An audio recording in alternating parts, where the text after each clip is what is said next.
박해를 받은 사람이 후에 박해를 하는 사람이 되었을 때 주는 인상처럼 더 우리에게 우울한 인상을 주는 인상은 없다. 여기에서 나는 시몬의 와일이 1938년 봄 스페인 내란에 대하여 조르조 베르나노스에게 써보낸 저 무서운 서한을 상기시키고 싶다.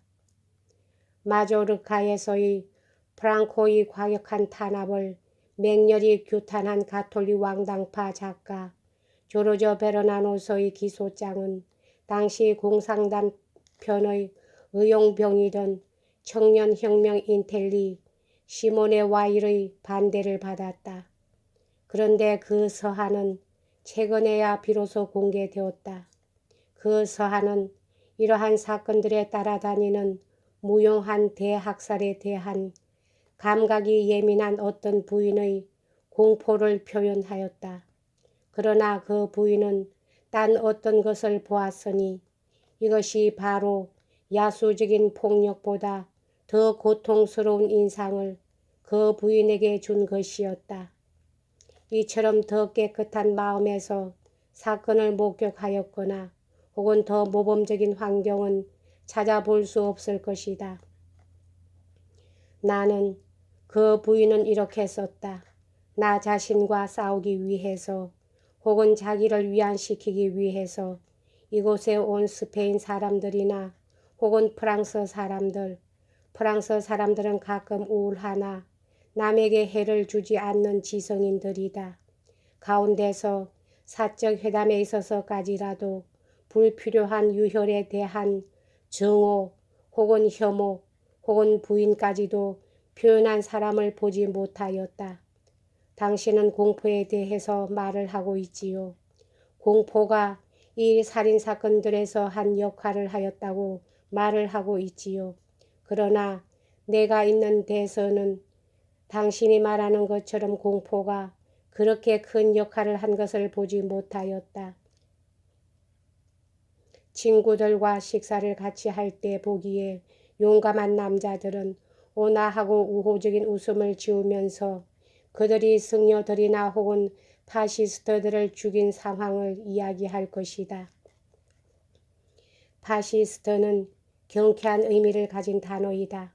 어떤 인간들의 단체가 어떤 현세적 혹은 정관적 권위에 의해서 한 가치를 가지고 있는 사람들 밖으로 추방될 때마다 우리는 언제나 이러한 사람들을 죽이는 것은 아주 자연스러운 일이라는 것을 알게 되었다.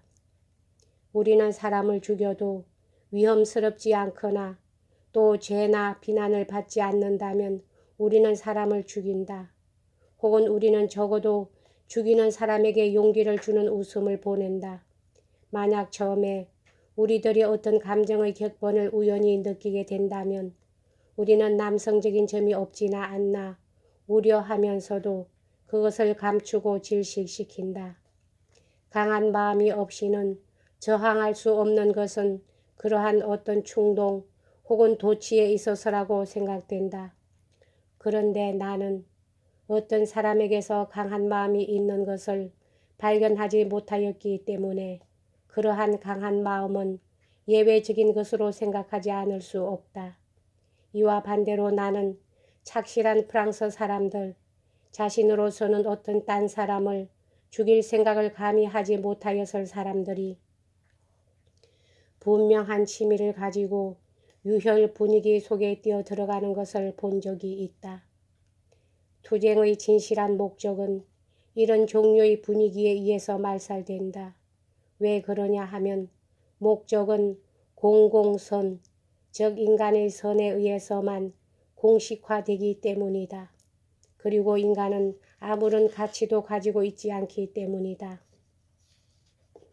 그리고 그 서한의 마지막에는 인간은 희생정신을 가지고 의용병으로 나서지만 결국은 불필요한 대잔인성을 발휘하는 외국인 용병의 전쟁에서 전투하게 되고 만다 고 쓰여 있었다. 물론 시몬의 와일의 서한은 패배자가 쓰는 편지라고 해두는 어리석은 사람들도 있다. 그러나 병이 있은 후에야 진단이 있듯이 그 패배가 있은 후에 그 서한이 나온 것이다.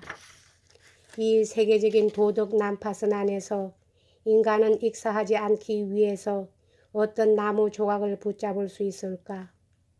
인력과 은총의 책 안에 수집된 시몬의 와일의 회고록 가운데서 우리는 직접적인 회답을 발견한다. 이 회답의 가치는 정치를 초월해서 존재하고 있다. 그 회답이라는 것은 다음과 같다. 그 여자는 말한다. 우리는 승리 진영에서 달아나기를 잘하는 저 정의와 언제나 편을 바꾸지 않으면 안 된다. 우리들은 우리의 일부 사람들이 우리의 가족 환경에 반항한 바로 그 단순한 정황에서 오랜 길을 걸어서 이제는 여기까지 와서 무산계급 편으로 넘어왔다. 이 세계의 무산계급은 그들 자신 간에 이미 의견을 달리하고 있다. 그들은 이미 어떤 신화의 화신이 아니다. 그리고 누가 그들을 맹목적으로 무조건 하고 따른다면 그는 애당초부터 원하지 않던 데에 가 있는 것을 발견하게 될지도 모른다. 사람들은 판단하기 위해서 그들이 경멸된 손들을 가지고 인나를 보는 것만으로서 이미 충분치 않고 그들의 눈을 들여다보지 않으면 안 된다. 가인의 안새김에 틀림없다. 우리들은 노예 근로 수용소에 수용되어 있는 자들의 편을 들 것인가? 혹은 이들의 간수들의 편을 들 것인가?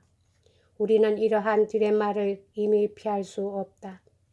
왜 그러냐 하면 사형 집행인들의 자신이 그것을 강요하고 있기 때문이다. 이들은 위협을 하면서 이렇게 말한다. 너희들은 우리 편에 들겠느냐? 혹은 우리를 학대하겠느냐? 우리는 쟁기를 쟁기라고 부르지 않으면 안 된다. 우리는 확실히 비난한 자들을 자유운동에 희생시키려 하지 않고 있다. 또한 비난한 자들을 혹은 비난한 자들의 어깨에 기어 올라가 강취하는 관료주의들을 위해서 자유를 희생시키려고도 하지 않고 있다. 자유와 정의를 사랑하기 때문에 사형 집행을 당하는 사람들과 약속을 지키는 것은 개인적인 명예 문제이다. 이러한 약속 음수는 어떠한 추상적인 계획이나 혹은 신조보다 더 좋은 규칙이다. 우리가 사는 이 시대에 있어서는 그것은 참다운 표준이다. 여기까지 하겠습니다.